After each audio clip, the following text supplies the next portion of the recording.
ஒழுக்கம் இல்லாத கண்டஸ்டன்ஸ், அதே மாதிரி ஒழுக்கம் இல்லாத ஷோன்னு சொல்லலாம். ஸோ ஆக மொத்தத்தில் யாருக்குமே அந்த ஷோவில் வந்து ஒழுக்கமே கிடையாது. எங்கப்பா இந்த கண்டஸ்டன்ஸ் எல்லாம் வந்து தேடி தேடி பிடிச்சிங்க? இந்த கண்டஸ்டன்ஸ் எல்லாருமே வந்து யாரையுமே மதிக்கிறது இல்லை. இவங்களுக்கு யாரை தான் மதிக்க தெரியும்? ஷோவையும் மதிக்கிறது இல்லை, பிக் பாஸு சுத்தமாக மதிப்பே இல்லை, ஹோஸ்ட்டு சொல்லவே தேவையில்லை. ஆடியன்ஸான ஆடியன்ஸ் இதெல்லாம் பார்க்குறாங்களேன்னு ஒரு கொஞ்சம் கூட ஒரு அறிவே இல்லை. அந்த அளவுக்கு கேவலமாக வந்து விளையாடிட்டு இருக்காங்க. விஜய் சேதுபதி முன்னாடியே வந்து சண்டை போட்டுருக்காங்க. வளர்ப்பு சரியில்லை அப்படின்னு சொல்லிட்டு கமருதீன் பிரச்சனை தான்.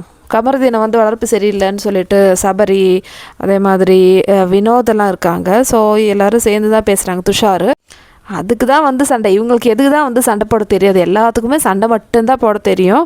ஸோ அதுவும் ஸ்டாண்டர்டாக இருந்தால் பரவாயில்ல, ஏதாவது வேலிடான ரீசன் இருக்கணும் சண்டைக்கு. ஆனால் அப்படி இல்லை, எல்லாத்துக்குமே வந்து சண்டை தான்.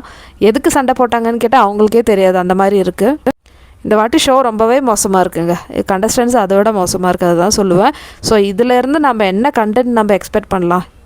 எல்லாத்தையும் வந்து டபுள் ஆக்ஷனில் தூக்கி போட்டு நிறைய புதிய கண்டஸ்டன்ஸை வந்து உள்ளே கொண்டு வாங்க, அதுதான் பண்ண முடியும். ஒரு ஷோ நடத்தும் போது எப்படி பேசணும்னு கூடவா இவங்களுக்கு தெரியாது? ஸோ விஜய் சேதுபதி சொல்கிறாங்க, அதான் இவங்க வந்து எதுவாக இருந்தாலும் வெளியே வந்து பார்த்துக்கிறேன்னு சொல்கிறாங்கல்ல, நம்ம எதுக்கு கஷ்டப்படுத்தணும் அவங்கள, வெளியே அமுச்சு நம்ம பார்த்துக்கலாம் அப்படின்னு சொல்லிட்டு நம்மக்கிட்ட சொல்கிறாங்க.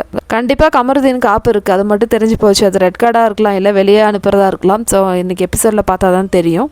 பை த வே இன்றைக்கி எவிக்ஷனில் வந்து ஆத்ரே வெளியே போயிட்டாங்கன்னு சொல்லிட்டு நியூஸ் வருது. ஸோ நம்ம வெயிட் பண்ணி பார்க்கலாம் என்ன நடக்குதுன்னு சொல்லிட்டு.